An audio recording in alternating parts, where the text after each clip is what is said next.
Assalamualaikum warahmatullahi wabarakatuh. Selamat sore, salam sejahtera bagi kita semua. Pada kesempatan kali ini kita akan membahas bab 2 matematika terapan dengan judul babnya adalah penyelesaian persamaan diferensial biasa orde pertama.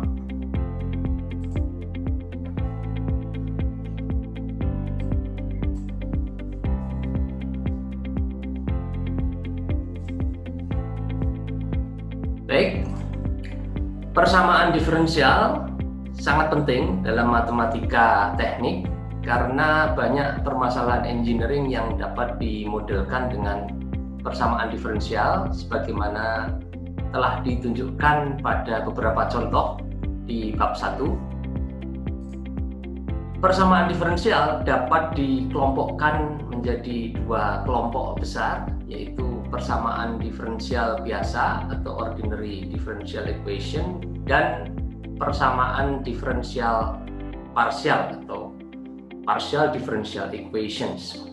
Lebih lanjut, persamaan diferensial biasa diklasifikasikan lagi menjadi persamaan diferensial biasa disingkat PDB orde 1, PDB orde 2, dan PDB dengan orde yang lebih tinggi. Persamaan diferensial biasa adalah suatu persamaan yang melibatkan satu atau lebih turunan fungsi Y yang belum diketahui. Fungsi Y itu sendiri hanya satu fungsi peubah bebas X dan konstanta, ya. Bisa juga peubah bebasnya T misalnya. Berikut ini diberikan beberapa contohnya. Yang pertama, Y aksen sama dengan cos X. Dalam hal ini Y aksen itu adalah turunan pertama Y terhadap X, ya, atau dy dx. Contoh yang kedua, Y double aksen plus 4Y sama dengan 0, bentuknya bentuk implisit, ya, ruas kanannya sama dengan 0, di mana dalam hal ini Y double aksen itu adalah turunan kedua Y terhadap X, atau Y double aksen sama dengan D kuadrat Y dx kuadrat. Contoh berikutnya adalah contoh di mana terdapat persamaan X, ya, yang menjadi koefisien dari turunan Y, ya.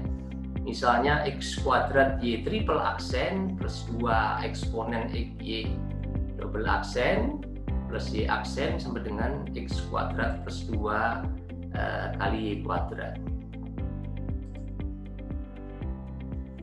Itu tadi beberapa contoh persamaan diferensial biasa. Kelompok yang kedua, persamaan diferensial parsial. Persamaan diferensial parsial itu melibatkan turunan parsial. Jadi turunan Y terhadap suatu peubah tertentu yang jumlahnya 2 atau lebih peubah bebasnya itu. Contohnya pada persamaan berikut, ya. Do kuadrat U do X kuadrat plus do kuadrat U do Y kuadrat sama dengan 0. Dalam hal ini U bergantung kepada X maupun terhadap Y. Kemudian contoh yang kedua, do T besar, do T kecil, di mana T besar ini melambangkan atau merepresentasikan temperatur, ya. Jadi perubahan temperatur terhadap waktu sama dengan alfa kali do kuadrat T besar do X kuadrat. Jadi persamaan kedua ini memodelkan perubahan temperatur terhadap waktu dan terhadap jarak. Jadi T besar dalam hal ini temperatur bergantung baik pada jarak X maupun kepada waktu atau T kecil. Dan untuk persamaan diferensial parsial ini notasinya adalah delta dan dibacanya adalah do, ya, seperti tadi saya membacanya seperti itu. Saya lanjutkan dulu bagian pendahuluan ini dengan pengertian orde persamaan diferensial. Suatu persamaan diferensial berorde n jika turunan ke n fungsi y terhadap x itu merupakan turunan tertinggi di dalam persamaan itu. Jadi suatu persamaan diferensial orde pertama, turunan tertingginya ya turunan pertama, dalam hal ini y aksen. Dan mungkin mengandung y serta fungsi dari x. Kalau kita melihat contoh-contoh di slide sebelumnya tadi, ya, maka persamaan satu merupakan persamaan diferensial biasa orde pertama, ya, karena turunan tertingginya adalah turunan pertama. Contoh yang kedua ini merupakan PDB orde kedua, karena turunan tertingginya adalah turunan kedua, dan persamaan ketiga ini merupakan PDB orde ketiga, karena turunan tertingginya adalah turunan ketiga. Jadi itu pengertian mengenai orde. Yang akan kita bahas pada bab 2 ini adalah persamaan diferensial biasa orde pertama, ya. Jadi turunan tertingginya adalah turunan pertama. Kemudian saya lanjutkan dengan pengertian solusi. Solusi dari suatu persamaan diferensial, baik itu biasa maupun parsial, adalah suatu fungsi yang apabila kita diferensialkan, ya, pada selang di mana persamaan itu terdefinisikan, maka ketika kita substitusikan y dan y aksen ke dalam persamaan diferensial tersebut, ya, y aksen kalau turunan pertama, maka ruas kiri dan ruas kanan itu menjadi suatu identitas, ya. Misalnya solusinya itu adalah suatu fungsi y sama dengan gx, ya. Maka bila y dan y aksen nanti kita ganti dengan g dan g aksen, maka akan memenuhi, ya, ruas kiri dan ruas kanannya itu menjadi suatu identitas. Sebagai contoh adalah sebagai berikut.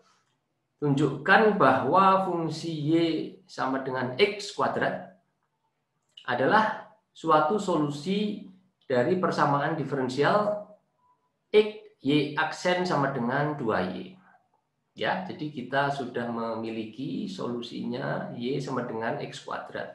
Ingin ditentukan, dibuktikan apakah y sama dengan x kuadrat ini merupakan solusi dari persamaan diferensial x y aksen sama dengan 2y. Yang kita lakukan adalah menentukan y aksen. Untuk y sama dengan x kuadrat, maka y aksen sama dengan 2x, ya, turunan dari x kuadrat sama dengan 2x. Kemudian kita kembalikan ke persamaan ini, ya. Kalau kita substitusi y aksen ini dengan 2x, maka ruas kiri menjadi x kali 2x, ya. Y aksennya, y aksen kita ganti dengan 2x, x kali 2x sama dengan 2x kuadrat. Sementara persamaan diferensial kita kan x kali y aksen sama dengan 2y, ya. Kalau x-nya adalah y-nya adalah x kuadrat, x kali turunan x kuadrat 2x berarti 2x kuadrat sama dengan 2y. Dan untuk y sama dengan x kuadrat berarti memenuhi persamaan tersebut, ya.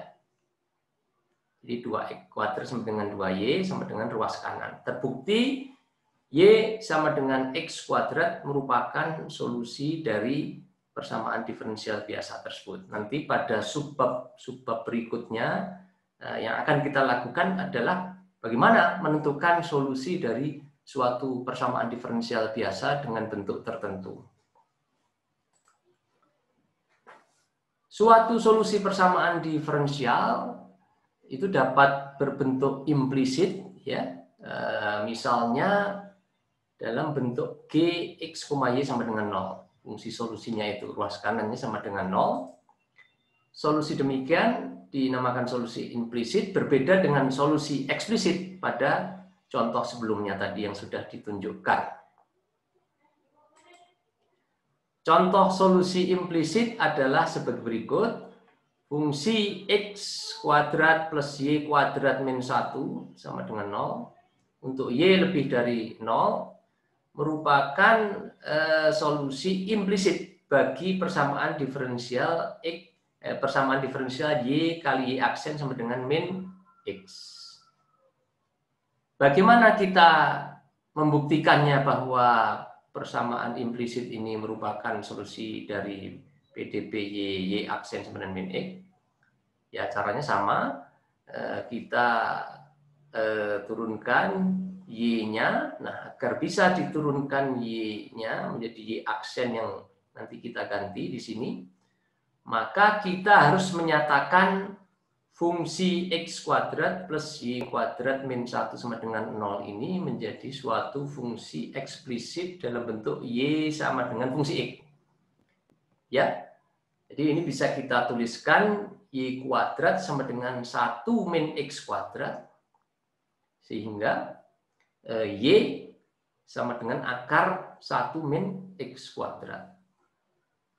Nah, itulah yang nanti Anda tentukan turunannya, y aksen, ya, turunan dari akar 1 min y kuadrat atau 1 min y kuadrat pangkat setengah, ya. Jadi turunannya nanti setengah kali dalam kurung 1 min x kuadrat, ya. Jangan lupa dikalikan dengan turunan di dalam akarnya, ya. Dalam hal ini x kuadrat, jadi dikali dengan 2x.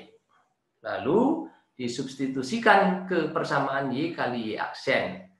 Ya, apakah nanti menghasilkan min x.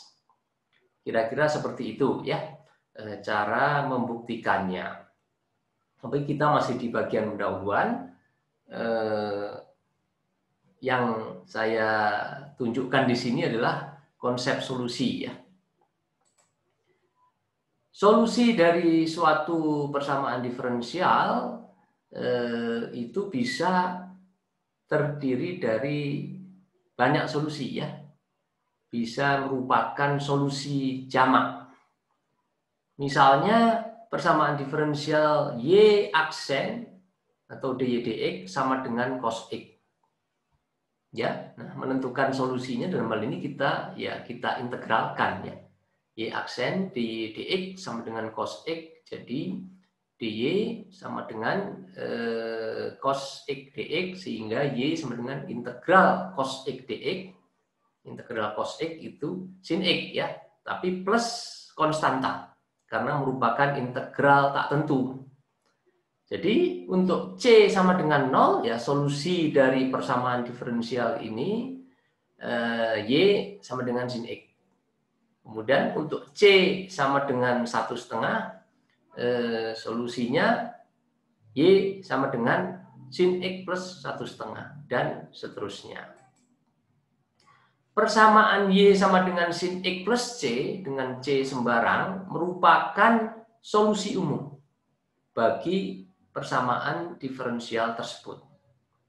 Ya, jadi untuk solusi umum, untuk solusi persamaan diferensial ini didefinisikan solusi umum dan solusi khusus. Suatu persamaan diferensial yang solusinya masih mengandung konstanta, maka solusi tersebut disebut solusi umum, ya. Jadi persamaan diferensial tersebut dapat mempunyai tak hingga banyaknya solusi, ya, bergantung nilai dari C-nya, ya, nanti. Jadi saya tunjukkan untuk C sama dengan 0, untuk C sama dengan 1/2 dan seterusnya. Ya, jadi solusi yang mengandung konstanta sembarang disebut sebagai solusi umum bagi persamaan diferensial. Bila konstanta itu diberi satu nilai tertentu, maka solusinya disebut solusi khusus. Jadi solusi khusus itu sudah tidak mengandung konstanta yang tidak diketahui. Kita dapat memverifikasi melalui pendiferensialan atau pengintegralan bahwa fungsi Y sama dengan C eksponen X di mana C adalah sembarang konstanta, merupakan solusi umum bagi persamaan diferensial Y aksen sama dengan Y untuk semua X ya. Jadi kalau kita lakukan integrasi Y aksen dy dx sama dengan Y, jadi dy per Y sama dengan X dx ya. Nah kalau kita integralkan dy per Y itu dy per Y sama dengan dx. Jadi kalau diintegralkan ln Y sama dengan integral dx. Ya. Jadi kalau ln-nya dihilangkan, maka Y sama dengan eksponen X plus C. Ya, eksponen X plus C. Nah, jadi nanti eksponen X plus C itu sama dengan eksponen C kali eksponen X. Ya. Nah, untuk eksponen C sama dengan konstanta juga, maka menjadi C kali eksponen X. Ya, jadi Y sama dengan C eksponen X ini merupakan solusi bagi persamaan diferensial Y aksen sama dengan Y.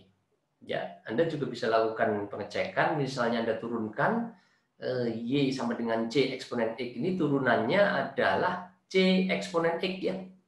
C eksponen X karena eksponen X ya, eksponen X juga gitu kali C ya, menjadi C eksponen X itu Y aksennya. Sama dengan Y juga kan? Itu sama dengan C eksponen X juga. Persamaan 6 ini, yaitu persamaan Y sama dengan C eksponen X, merupakan solusi umum bagi persamaan diferensial 7 ya, atau Y aksen sama dengan Y. Solusi khususnya nanti diperoleh dengan menetapkan satu nilai C. Ya, untuk persamaan 6 ini, misalnya untuk C sama dengan 1, ya Y sama dengan eksponen X. Untuk C sama dengan 2, solusinya menjadi Y sama dengan 2 eksponen X. Untuk C sama dengan min 8/3, ya solusinya menjadi Y sama dengan min 8/3 eksponen X. Yang merupakan solusi khusus bagi persamaan diferensial nomor 7. Nah, bagaimana nanti menentukan C? Kita nanti dapat menentukan C ini, harga C, bila kita mempunyai syarat awal ya, nilai Y pada saat awal pada X sama dengan 0 atau pada X tertentu ya. Sedemikian rupa bila kita substitusikan nanti untuk nilai Y pada X tertentu itu, maka kita dapat menentukan C. Jadi di bab pertama sudah diberikan ya, contohnya bagaimana mendapatkan nilai C ya, untuk contoh persamaan yang memodelkan pendinginan bola tembaga ya di dalam air. Sampai di sini segmen pertama dari bab 2, penyelesaian persamaan diferensial biasa orde pertama.